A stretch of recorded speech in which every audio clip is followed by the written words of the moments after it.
My dear Dr. Sattler, welcome to Jurassic Park. Hi, welcome to the first episode of Ollie's Retro Review. As you can see by the opening titles, we're going to be looking at Jurassic Park today, my all-time favourite film. Now, this was written by Michael Crichton originally, but was made into a movie by Steven Spielberg in 1993 and was, at the time, the highest grossing film of all time until Titanic came out. So what I'm going to do is just talk about the film a little bit. We're going to go through some different scenes, see what we like about the film. I'm going to pick out my favourite little bits, some things that you might not know about it, and we're just going to go from there. Let's have some fun.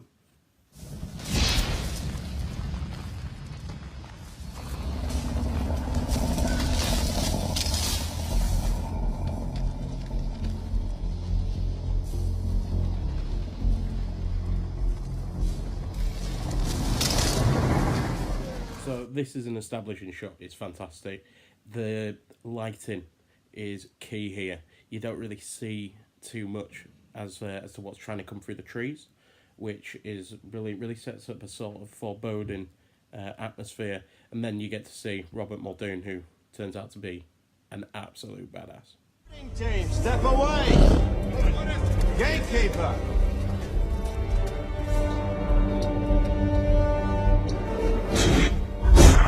Joffrey, raise the gate!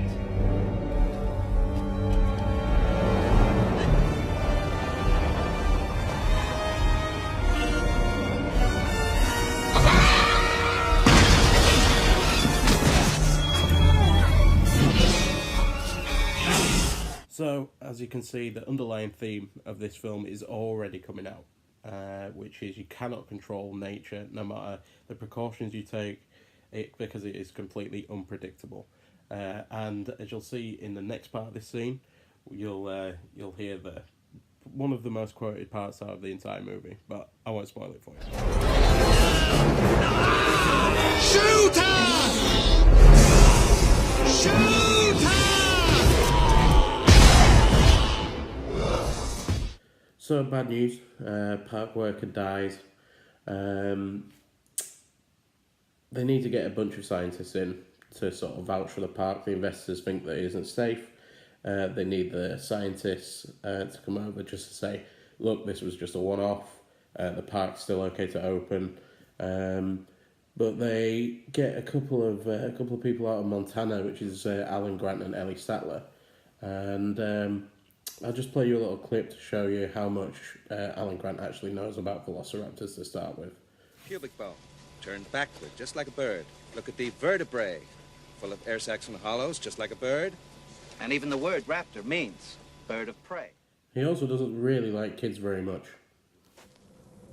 Here, or here. Or maybe across the belly, spilling your intestines. The point is, you are alive when they start to eat you. So you know. Ugh. You shouldn't use my name. Dodson! Dodson! We've got Dodson here! See, nobody cares. Nice hat. You're trying to look like a secret agent? So even though that this scene is a little bit more sort of put towards comic relief at the start, it is actually really important to the overall story. Dobson works for a company called Biosyn, which InGen, the company that owns Jurassic Park, is in competition with. Basically, Biosyn are trying to get hold of the embryos from Jurassic Park so they can clone their own dinosaurs. As you can see in the next scene, Dennis Nedry, who's a Jurassic Park worker, wants to get as much money as possible and steal the embryos to give them to Biosyn. The bottom screw's open. Great. Oh, you guys. It's cooled and compartmentalized inside. You guys, oh, that's great. Customs can even check it if they want to. Let me see. Go on.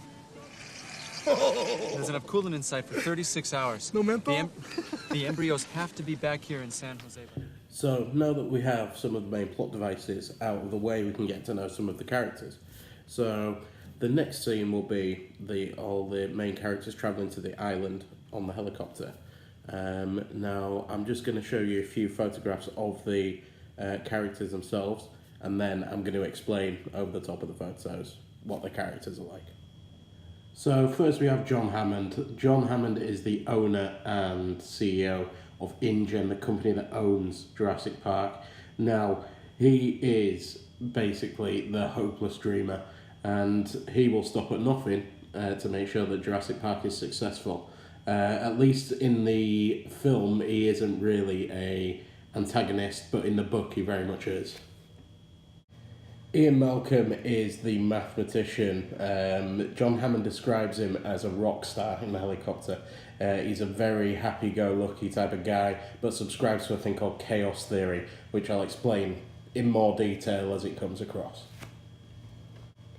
Donald Gennaro, possibly one of the slimiest characters in any film ever put to screen. This guy only cares about profit. He doesn't care about anything else. He doesn't care about the safety of anyone. And when shit actually hits the fan, he's the first one to duck out. Slimy character, basically. And finally, it's Laura Dern's character, which is Ellie Sattler, the paleobotanist. She proves to be a very, very unique character in the way that she is very compassionate towards not only the characters, but also the animals themselves.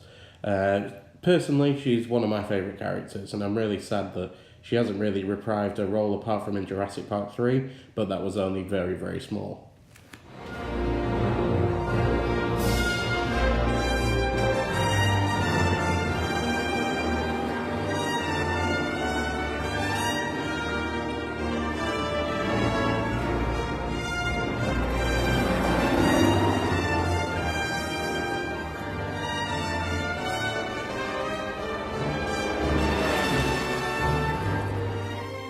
Right, okay, so now that all the characters have been established and they're arriving at the island, I just wanted to take a little time out to talk about how incredible the score is for this film.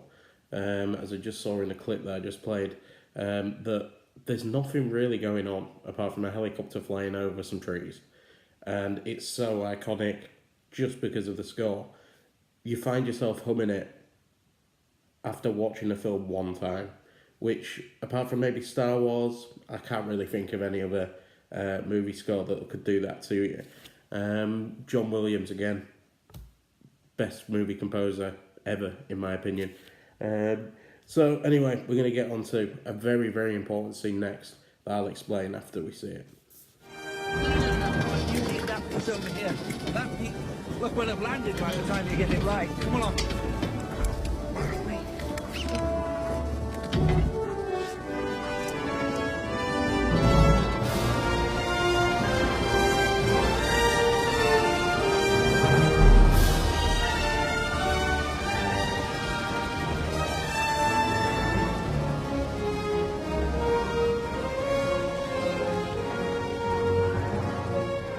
Now, it's very, very easy to miss how important this scene is. When John Hammond is telling Alan to do his seatbelt up, he finds out that there is only two female parts of the seatbelt. So he basically just ties them up in a normal knot.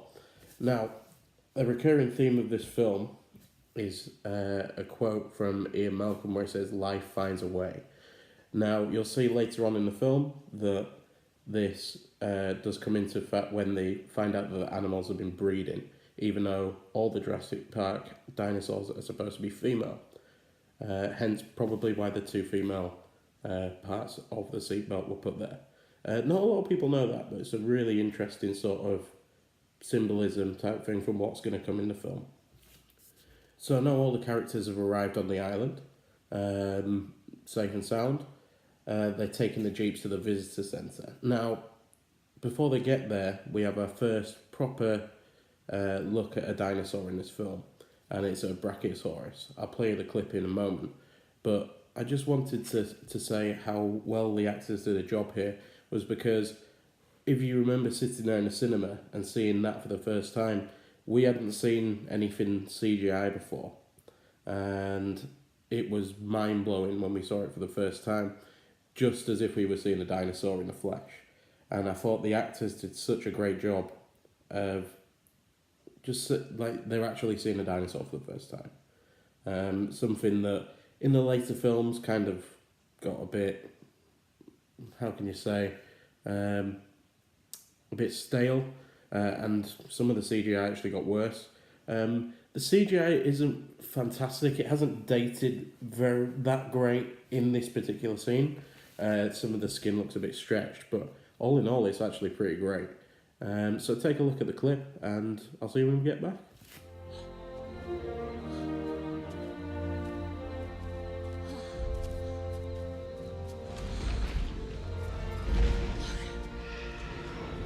Now from the clip you can probably see what I mean about the stretch CGI, but for the time, outstanding. And it just gets better every time I watch it. Because just the real sort of grace of it, the thing that these things aren't just killing machines, that they're actually very graceful, and I think that this scene really puts that there, that these creatures are just animals.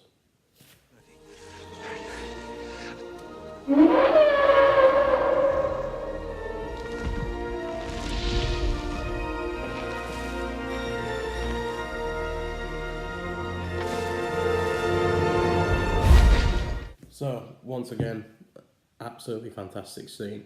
Now it's time to move on now. So, the next thing that we would talk about would be the actual way that they put across how this could happen. I thought it was an absolutely ingenious way that they put the cloning through the amber. I can't really explain it as well as the film can, so I'm just going to play you the quick clip, and then we'll come back and we'll have a little quick talk about it. The building blocks of life. A DNA strand, like me, is a blueprint for building a living thing. And sometimes animals that went extinct millions of years ago, like dinosaurs, left their blueprints behind for us to find. We just had to know where to look. 100 million years ago, there were mosquitoes, just like today. And just like today, they fed on the blood of animals, even dinosaurs. Sometimes, after biting a dinosaur, the mosquito would land on the branch of a tree and get stuck in the sap. After a long time, the tree sap would get hard and become fossilized, just like a dinosaur bone, preserving the mosquito.